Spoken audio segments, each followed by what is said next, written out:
අයිබෝන් යාළුවනේ සියලු දෙනාටම සුබ උදෑසනක් වේවා.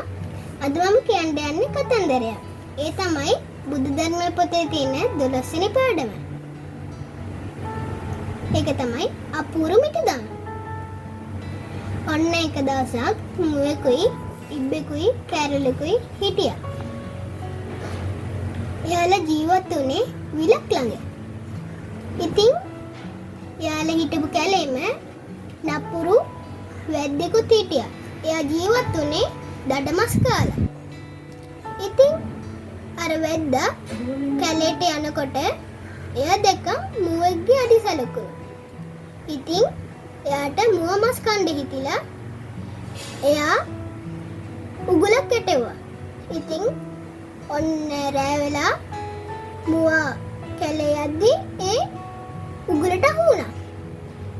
ඉතින් එයා වේදනාවෙන් මහා හයියෙන් කෑ ගැහුවා. ඊට පස්සේ එයාගේ යාළුවෝ දෙන්න කෑරලා ඉබ්බයි ඇවිල්ලා එයාට බය වෙන්න එපා මං ඔයාව බේර ගන්නම් කියලා කිව්වා. ඉතින් ඉබ්බා කිව්වා මෙහෙම මගේ දත් හයියයි මං ඔයාගේ ඔය ලණුව කපන්නම්. එහෙම කිව්වා. ඉතින් ලණුවක් කැපුවා.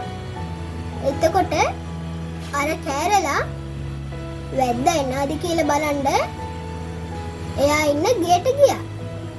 ඉතින් අර වැද්දා එළියට එනකොටම අර කෑරලා අත්තට දෙකක් ගහගෙන එයාගේ ඇඟේ අත්තට දෙකක් ගහගෙන කෑ ගහගෙන ගියා. එතකොට වැද්දා හිතුවා කෑල්ලාගේ කටහඬ ඇහුනහම ගමනට අසුබයි කියලා.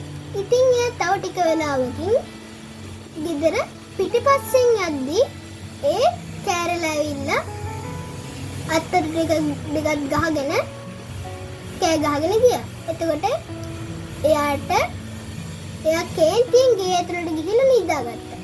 ඊට පස්සේ කෑරලා එයාගේ යාළුවෝ ඉන්න තැනට ආවා. ඊට පස්සේ ඉබ්බා කිව්වා අනේ මගේ දත් කැඩිලා. අයියෝ කටෙන් ලේත් එනවා.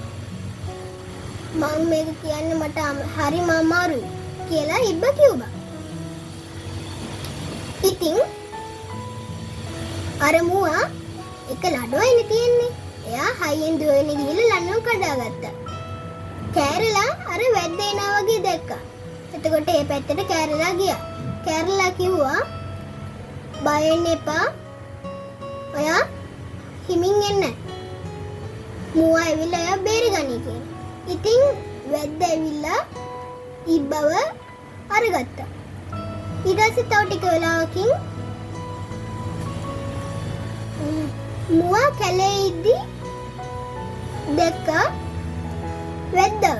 වැද්ද මෙහෙම කිව්වා මුව මස් නැති වුණාට මේ තියෙන ඉබ්බි මස් එහෙම කියලා ඉබ්බව රෙදි කෑල්ලක් ගැට ගහලා ගසක අතු කෑල්ලකින් එල්ලුවා. ඊට පස්සේ අර වැද්දා මුවගේ පස්සේ දිව්වා.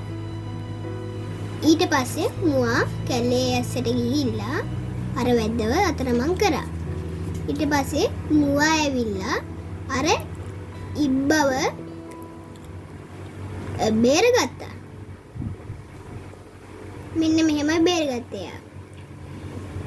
මුවා ඇවිල්ලා එයාගේ අන්තට්ටු දෙකෙන් ඇන්නලා ඉබ්බව බිමට ඇට්ටුවා. ඊට පස්සේ ගොඩක් වෙලා ගියාට පස්සේ අර වැද්දා පාර හොයාගෙන අර ඉබ්බව එල්ලලා තිබ්බ ගහ ළඟට ආවා. එහෙම ඇවිල්ලා එයා ඉබ්බි මසු මුව මසු දෙකම නැති වුණා කියලා මහා හයියෙන් කෑ ගැහුවා. ඊට පස්සේ අර ඉබ්බයි කෑරලයි මුවයි සතුටින් ජීවත් වුණා. ඉතින් මේ කතාව තුළින් සමාජයට දෙන්න තියෙන පණිවිඩය තමයි අපි එකමුතුව වැඩ කරොත් අපේ ජීවිතේ ජය ගන්න පුළුවන් කියන එක. සියලු දෙනාටම තෙරුවන් සරණයි. ස්තුතියි.